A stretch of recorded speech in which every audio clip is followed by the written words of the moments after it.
everyone. Thank you for joining us for our weekly thought of Dhamma. This week we'll be going through verses 11 and 12 of the Dhammapada. So with no further ado, let's get into them.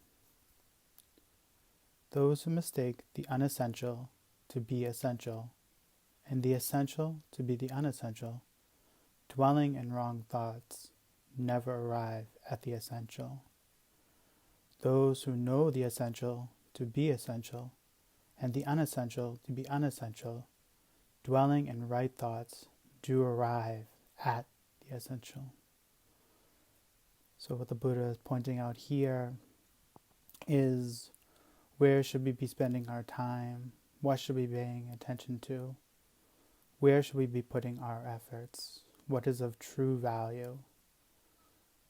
From the time that we're born, we're told to give emphasis on certain things, to pursue certain things, to get far in life.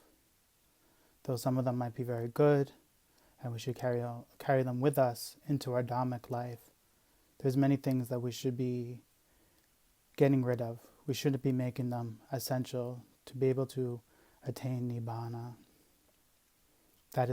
Which is what is truly essential.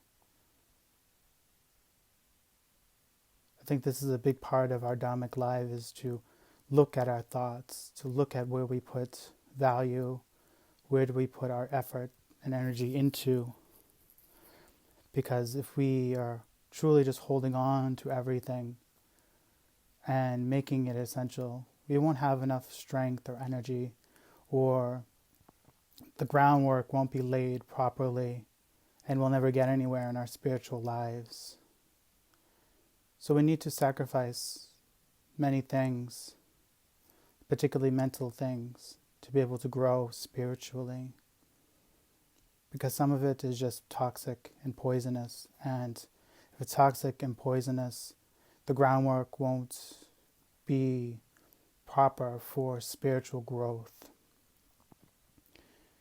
We pursue so much in our lives, we're told to pursue so many things in our lives: material wealth, fame, power, position. That's why we go through school, because we want to be on top of everybody in our lives. We want to have an amazing career, which is perfectly fine in itself.